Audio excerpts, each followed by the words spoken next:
حضرت یوسف علیہ السلام نے پھر سالوں حکومت کی مصر پر، پھر وہیں ان کی تدفین ہوئی، اور جب تدفین ہوئی تو اختلاف ہو گیا۔ ہر قبیلہ کہتا تھا ہم نے اپنی طرف یوسف کو دفن کرنا ہے، اس لیے کہ جس طرف ان کو دفن کریں گے خوشحالیاں ہوں گی۔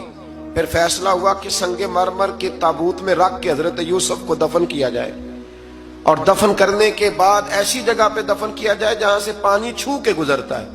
تو ان کو وہاں دفن کیا گیا، پانی چھو کے گزرتا تھا، لوگ کھیتیوں کو لگاتے تھے اور مصر سرسبز و شاداب رہتا تھا۔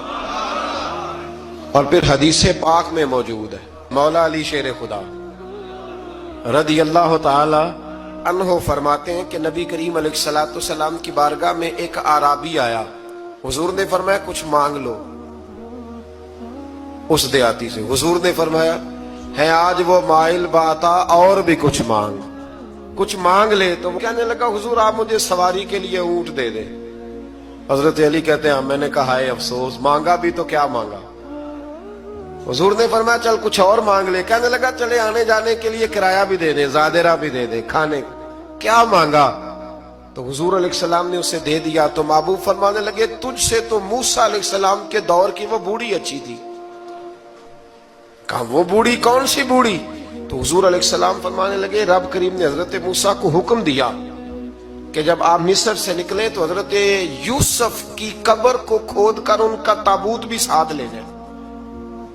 حضرت سیدنا موسیٰ علیہ السلام نے عرض کی مالک وہ کیسے پتہ چلے گا؟ فرمایا وہ تو آپ نے خود ہی پتہ کرنا ہے کہ وہ تابوت کہاں ہے۔ وہ دریا کے اندر تھا۔ کیسے پتہ کرتے کرتے پتہ چلا کہ ایک بوڑھی اماں ہے، اسے پتہ ہے تابوت کہاں ہے۔ وہ کدھر ہے تابوت؟ تو بوڑھی اماں کو پتہ ہے۔ حضرت موسیٰ بوڑھی کے پاس گئے، کہنے لگے اماں وہ تجھے پتہ ہے یوسف کی قبر کہاں؟ کہنے لگی پتہ ہے۔ تو کہا اماں پھر بتا دو۔ کہنے لگے مفت میں بتا دوں، نبی کے مزار کا ایڈریس اور فری میں بتا دوں، یہ کیسے ہو سکتا ہے؟ تو حضرت سیدنا موسیٰ فرمانے لگے چل قیمت لے۔ طبرانی کی حدیث ہے، حضور بیان فرماتے ہیں حضرت موسیٰ کہنے لگے بتا کیا لے گی؟ کہنے لگی مجھے نہ جنت میں وہ والا مکان دلائیں جس کے پڑوسی موسیٰ علیہ السلام ہو، میری اور آپ کی دیوار کٹھی ہو۔ کیا عقیدہ کند؟ اللہ اکبر۔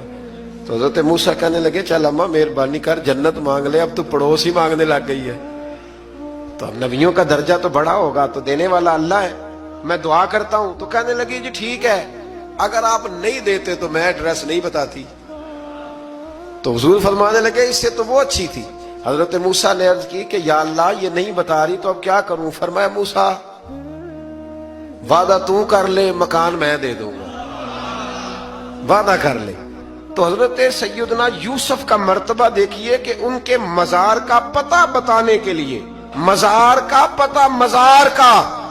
پتہ بتانے کے لیے اس خاتون نے حضرت موسیٰ سے جو قیمت لی وہ یہ تھی کہ میں جنت میں آپ کی پڑوسی بنوں گی پھر ایڈریس بتاؤں گی۔ تو حضرت موسیٰ نے وعدہ کیا، تو پھر اس نے پتہ بتایا کہ فلاں جگہ مزار ہے۔ یہ تقریباً سینکڑوں سال بعد حضرت موسیٰ وہ وہاں سے نکال کے تابوت کو اپنے ساتھ لے کر کے گئے۔